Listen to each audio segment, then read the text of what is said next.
Assalamualaikum warahmatullahi wabarakatuh. Di sini saya Ustazah Hasana. Saya akan memberi informasi atau menjelaskan sedikit tentang speak to persuade. Apa persuade itu? Persuade itu mempengaruhi, seperti halnya dengan persuasif. Adalah pesan yang disampaikan kepada sekelompok halayak oleh seseorang pembicara yang hadir untuk mempengaruhi pilihan halayak melalui pengondisian, penguatan, atau mengubah tanggapan respon mereka terhadap gagasan, isu, konsep, ataupun produk. Upaya persuasif akan berhasil baik bila pesan yang disampaikan memiliki akibat sesuai dengan yang diharapkan. Pesan tersebut dalam beberapa hal mempengaruhi pilihan halayak.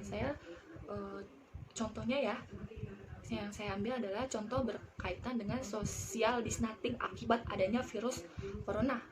Pemerintah menerapkan kebijakan social distancing atau pembatasan sosial bagi masyarakat Indonesia agar penyebaran corona tidak semakin meluas.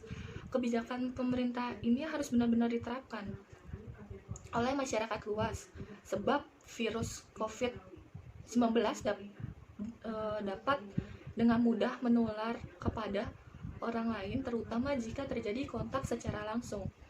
Untuk saat ini pasien yang terkena positif corona kurang lebih tuh 5.000, bahkan hari semakin bertambah. Makanya langkah pemerintah menerapkan kebijakan social distancing yang diharapkan membuahkan hasil yang baik kan. Kebijakan pemberantasan sosial ini teruntuk bagi pelajar dan pekerja pemerintahan maupun pegawai swasta. Bagi siswa seperti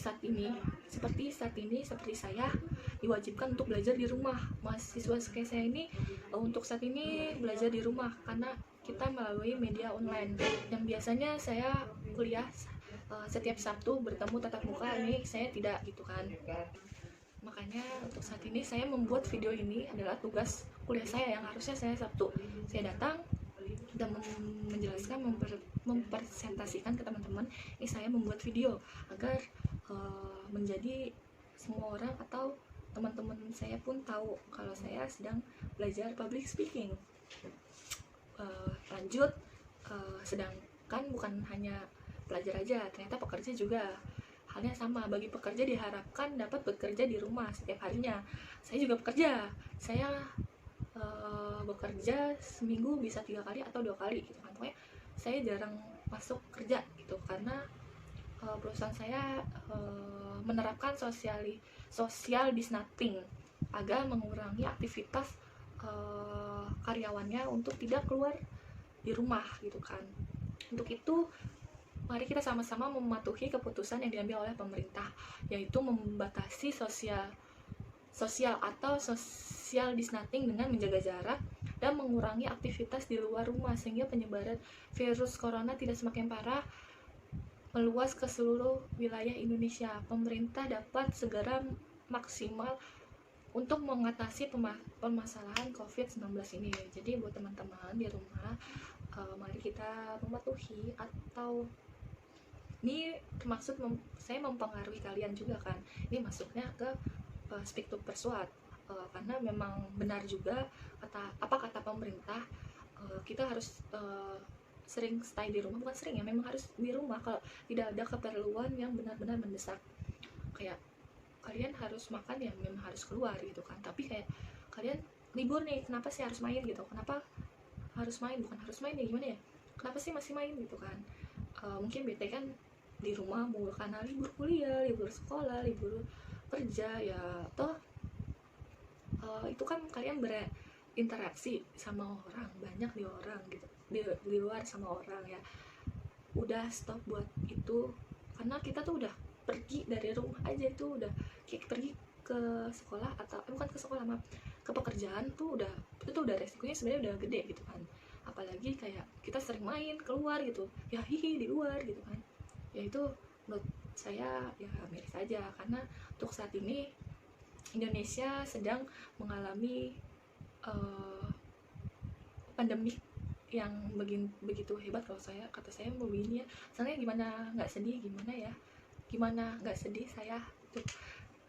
Ibadah saat ini kita nggak melakukan ibadah di masjid ataupun di gereja, dimanapun, buat umat semuanya dah ya, yang semuanya yang mempunyai agama, mereka tidak bisa ibadah di tempat ibadah mereka masing-masing, hanya cuma di rumah. Itu tuh udah mulai miris ya. Makanya buat teman-teman tetap di rumah, jangan keluar jika ada keperluan. Untuk itu saya akhiri video kali ini. Semoga teman-teman mengerti yang saya sampaikan ya. Jadi saya semoga kalian terpengaruh dengan video saya ini supaya tidak keluar dari rumah gitu kan. Ya udah cukup sekian dan terima kasih. Maaf bila ada salah kata, pasti saya banyak banget nih yang salah karena ini udah berapa kali saya tag salah mulu, jadi maaf ya. Ini untuk terakhir kalinya. Saya minta maaf, nggak terakhir kalinya dong gitu. Saya udah terakhir nih, saya bikin video udah sampai awal sampai akhir, saya habis nih, saya cerita nih, saya nggak potong lagi nih, udah terserah kalian dah. Pokoknya terima kasih yang udah nonton, terima kasih semuanya. Maaf ya bila ada salah diulang lagi. Ya udah, assalamualaikum warahmatullahi wabarakatuh.